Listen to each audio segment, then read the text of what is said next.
Are you struggling with the problem? I mean, we all are, right? We all have problems, and we often think we are the ones with the most problems or the most severe problems. Sometimes we feel that we are the only ones who are suffering from problems, especially if we spend a lot of time on other platforms that showcase people having a good time, but they never showcase the flip side of that, which is having problems or issues or just going through daily life that isn't just a complete party all the time. Sometimes the way we curate our media feeds tend to show us only one side of life. Like some people are only seeing all the things that are negative with life. Some people are only seeing all these things where people are doing spectacular things, and you forget that there's another side, right, to life in general. It's not just one-dimensional in that way. And this can make us feel like we are the only people in the world suffering from problems, if all we are is seeing other people having, like these excellent times and stuff. The truth is that it isn't that we have more problems, but it is how we see and approach the problems. We are defining them before we know their true purpose. Like when you apply for a job and you don't get it, and in that moment you're super crushed. And you think, you can't get hired, it's a problem, but you'll never get a job. And then one day you get a job that was better than that original job. And that leads you to find a new friend or experience a new horizon you didn't think before. Maybe it's a job equal to the job you had prior or the job you applied for and didn't get, but it leads you to something you weren't expecting. So in the moment you saw it as a problem, but once it runs its course, it turns out that it wasn't really a problem at all. It was actually a gift. And are we calling minor bumps in the road problems, or are they just a part of living? Like an untied shoe when your hands are full and you're walking to the car, or a rainy day when you forget to bring your coat and it's a day you had to walk to the bus or something like that. Are we allowing our perspective on things to create problems? Like when we get super frustrated after a long day and we're short with somebody, when usually whatever that person did or whatever caused us to be short with them would not have been an issue if we weren't frustrated. So in essence, it's like we created that problem out of thin air just because we didn't have that capacity in the moment to absorb it. Are we internalizing our problems, or are we just seeing them as obstacles? That is the core of our problems. How can we have fewer problems? How can we have those problems we do have less impact on our lives? This is the You Don't Owe Me podcast, and I'm Juliana J. And today we are discussing our problems and how to have less of them and how to maybe experience them on a plane that is more beneficial and less traumatizing, devastating, horrible, sad, whatever those emotions are that you attach to problems. How can we just lessen that a little? Little worries can become big if we let them. We allow them to grow as they feed on our fears, our insecurities, they feed on our remorse, our negative self-beliefs, such as feelings of self-doubt and self-worth and smallness. Worries can become problems because they feed on those parts of ourselves that we are unsure about, or that we are taking control of our safety. Fear is a big one. Fear doesn't really understand safety, but it's always trying to keep you safe. If you're afraid of snakes because one might bite you one day, then whether that's rational or not, whether you ever come across a snake that could have the potential to kill you or not, you approach all snakes as though they're going to kill you, right? That's kind of fear trying to keep you safe, but there's no discerning capacity for it. It's just fear. Today, we're talking about personal problems. I want to make that clear, but certainly you can apply these ideas to the root of global issues as well, or social issues, whatever it may be. But today, I'm really just focusing on personal problems, self problems. What makes a problem a problem? Most of the time, problems come in two flavors: reoccurring and one-time life events. Problems are when life isn't going along the way you planned and they are deviating from the life you've idealized.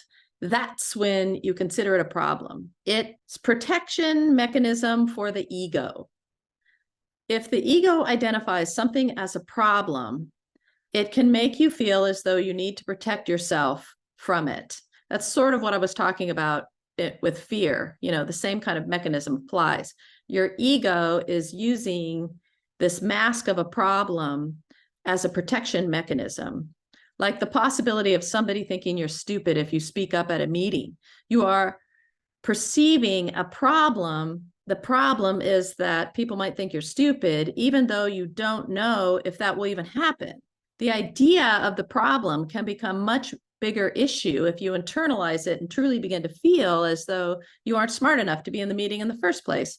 Or it leads you down a path of never expressing yourself and therefore always feeling like you aren't valued. So allowing the ego to create this mask of a problem in order to keep you safe is actually damaging on a lot of other ways. And we don't really realize we're doing it most of the time. It can lead to the problem of hating your job, or it can stop you from making friends or enjoying your workday or anything like that if you allow the ego to mask things that you're afraid of as problems. If the ego identifies something as a problem, then you won't engage with it. And you will think of it as a problem. Like you'll think, oh, meetings are a problem because I can't speak up during meetings. When is that really true? Problems are a change in your environment. At the basic level, problems are a change in your environment and nothing more. It might be the change in your physical environment or your social environment or the space between your ears or in your heart. It's simply a perceived change that's you have identified as not enjoyable or desired. That can be big problems or little problems. It's just a disruption in your space that you've identified as a problem. Problems can stem from a belief in self-protection, like I said before, even misguided self-protection. They can arise from protecting things like assets or beliefs, like clinging too closely to your money or prestige or items, or it can be an inability to see another person's side or beliefs. If you acknowledge another way of thinking, you may have to reflect on your own beliefs, and that can be scary sometimes. You might try to hold on to a possession that costs you too much, and that creates a problem. So it's just really this self-protection or misguided self-protection. You think you need these things to be happy or to be valid, but you also feel like you can't let other people's beliefs or thoughts in because that's a challenge to yourself. So relationships become a problem because you can't have those kinds of conversations with people. Problems stem from how we define actions happening within our own lives. Problem is a name we give to things that we feel uncomfortable or that challenge our beliefs. A problem is a name we give to an action that deviates from our idea of how our life should be. We've all kind of mapped out our lives in our minds to some way. We're going to be this, we're going to do that, we're going to make this much money, we're going to have these types of relationships, we're going to live in this type of a house, et cetera, whatever it may be. And when our life deviates from this belief we have about how it's supposed to go down, it sometimes creates these problems. We start creating, that's a problem that my life is going in this different direction. But you don't know if the different direction is actually going to be more positive for you than if you stayed on the path that you had pre-planned. Often people create problems because they believe they are entitled to something without doing the work behind it. Like they feel they are entitled to a good grade or promotion without doing what's needed to get the thing that they desire. So the problem occurs like a lot of people think, oh, once I turn 30, this will happen and that will happen in my life. And then when it doesn't happen, it creates a problem. But the people don't see how maybe they were not doing what was necessary to achieve that particular thing. They're just mad, and now it's a problem that they didn't get the A, or they didn't get the promotion, or they didn't get the relationship they were looking for. But maybe that was because they felt that they were just going to automatically get it. They were entitled to it in some shape or form, and they weren't really working towards achieving that. Problems feel like a roadblock to success, or happiness, or validation. These issues stem from our expectations that we have that need to be met, but then somehow aren't or don't get met. Like we have an expectation that we're going to be this successful on this level. And then somehow we're not to that place by the time we said we would be. By 30, I'm going to be in this, management role, doing this, that, and the other. And then that doesn't happen when you get to that age. And the problem that you didn't achieve that becomes a roadblock to other successes you could have in life, or other happinesses, or your own validation, because you've created the problems become a roadblock to that. Look at me, I'm not this. And that leads to a whole bunch of other things regarding your own self-worth. Relationship problems are often due to rigidity, lack of empathy and understanding towards someone, power and control desires, or feelings of being devalued, or not understood or honored. Problems in relationships are often because, again, we have an idea of what the relationship should be, and when it isn't that, we label it as a problem. I'm not talking about abusive and toxic relationships here. In these categories, there is so much more at play. But in the simplest forms, and in most cases, it is the need for the abuser or the toxic person to gain power and control, or it is a safety mechanism for them in some strange way. Sometimes safety mechanisms can be very complex and misguided, and they can also be very powerful. Safety mechanisms can become more of a catalyst for deviant behavior and can even be dangerous to other people. And we'll talk more about this in other podcasts about toxic relationships, but I just wanted to throw that out there. How much power a problem has depends on how much energy you give it and how much rigidity you have around it. For most of us, the most significant factor of a problem lies in how we relate to it. What do we define it as? Is it a big problem or a small problem? Is it solvable? Is it not? Life-changing, or is it just a bump in the road? However, we're defining it and how we approach it, and how much we fight against what should be. If you think you're supposed to have this beautiful relationship, and somehow this problems that occurred in the relationship is going south, and you have too much rigidity about working to keep the relationship, then you have made the problem bigger, in essence. Think back to a problem you had. Maybe you lost a job, or you left a job, and you later realized that you shouldn't have given it up. At the time, the job was the problem.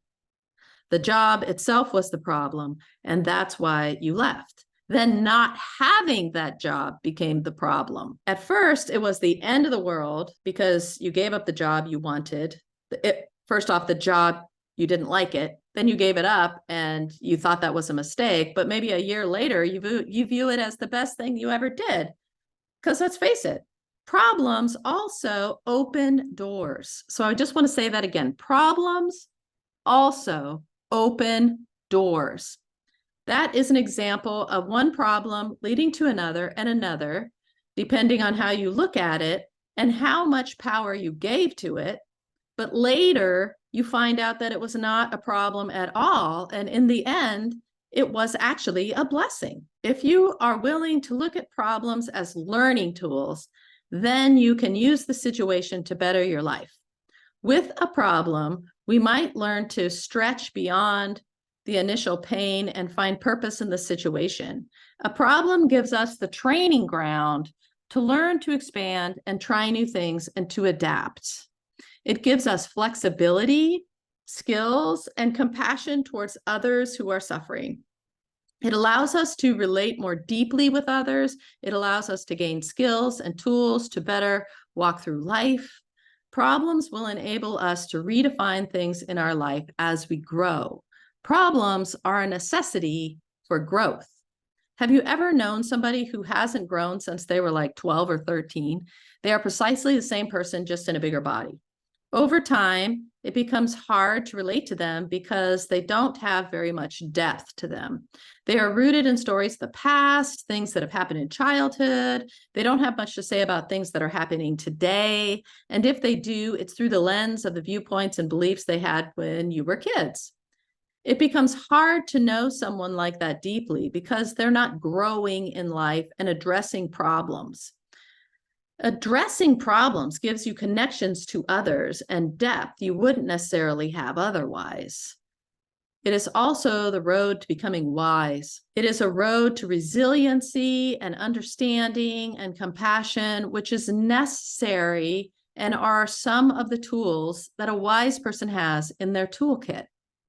So without problems, it's very challenging to become wise in that deep level. So how can we better work with our problems? When a problem arises, don't internalize it. Say to yourself, oh, this is a problem. Why is this problem presenting itself? What am I supposed to learn? Close your eyes and imagine the problem as a bubble in a bubble that lies outside of you, floating at eye level. Look at it, imagine it, turn it around, see all the sides of it, observe it as an outside object. Label it. Is it a work obstacle? Is it a problem with communication? Is it Bob is afraid he won't be taken seriously? Is it I said something super insensitive? Keep it outside of you, not connected to you, but asking you for help. So the problem isn't, this thing that makes you bad or unworthy. It's something that's calling upon you for help. It wants you to help solve the problem. Keep the problem in the bubble as you work with it. If it turns out that the problem is something you need to change in yourself, then you can internalize that change and work with that. But keep the problem as an object you are working with. It is not something that defines you as a human being. So let's say you were insensitive. You can realize that about yourself, make amends to the person you were insensitive to, and learn something from it so you don't repeat that mistake. But you don't have to take the fact that you hurt somebody's feelings and live with it every day as punishment. Ask yourself, what is this problem teaching me? Maybe you keep a problem journal and you list a problem and then identify it as to what it is, give it a name, like I said above, and list all the things you could learn from it and what would benefit you and your life. How could you change it? What did you learn from it? How did it benefit you? List out the ways to work with the problem. Why is the problem presenting itself? Is it a reoccurring problem? Why does it keep coming back? What are you doing that makes the problem return? Is the problem with one person or more than one person? What do you need to learn? Is the problem consistently with one person? Ask yourself why. Is the problem severe enough that you should consider distancing yourself from the person? If you can't distance yourself from them, what buffering skills can you learn to lessen the effects of the problem? Can you redefine the problem as something else? Try to approach the problem as a life lesson. What do I need to learn here? If this is a reoccurring problem, ask yourself, why does this keep happening? What am I doing to manifest this? How can I stop this cycle? What do I need to learn here? And change and shift. Ask yourself, who else has a problem like this? And realize that you're not alone. Your problem isn't something that any other person hasn't already dealt with. Most of the problems that exist in the world are not new. They have been happening with people throughout lifetimes in one way or another. So you're not alone here is what I'm trying to say. You can easily, usually when you have a problem, you can easily even find someone who is famous who has the same or similar problem. And oftentimes that's helpful because we tend to think famous people don't have the same lives we have. They're not making mistakes. They're not feeling bad about themselves. They're not having problems. Their life is glorious because all we see about their life usually are these big, grandiose things. So connecting your problem with other people and realizing that other people also have problems really helps you to not feel alone. A lot of times we use problems to go into a space of shame, and then we isolate off and feel alone because we feel shame, and that's isolating. But you need to realize that everyone has problems. Everyone. Be aware of the time you spend with your problem. If you are letting it consume you all day, all the time, and time you are with other people, then you need to find some balance. You may have let your problem become overpowering. Perhaps you need to schedule time with it. I will only think of this problem on my drive home between the hours of X and Y. But now I will let it go and I will do these other things. If it's an emergency, of course, like somebody cut their hand or something, tend to it immediately, but schedule some time to process it later. You can't just totally go into this, freak out mode when somebody needs your help. You need to just attend to the problem and get everybody safe and then take time to process it. Of course, don't push it to the back. But you don't want to let the problems rule you and your actions all the time and just become so overwhelming. People don't want to be with you because all you do is talk about your problems. Don't let a problem becomes something that casts a dark shadow over all the things that are great in your life. Sometimes we let a problem paint everything else black, but that isn't healthy, and it can be destructive in the long run. It can lead you to feelings of sadness, desperation, and even more severe feelings than that. So don't let your problems become really, really big. You are in control of the problem. The problem's not controlling you, although we are led to believe that's what's happening, but it isn't. The problem, you've defined it as a problem. Sleep on it. Don't be hasty, be thoughtful. Sleep on a problem and give it some time to process.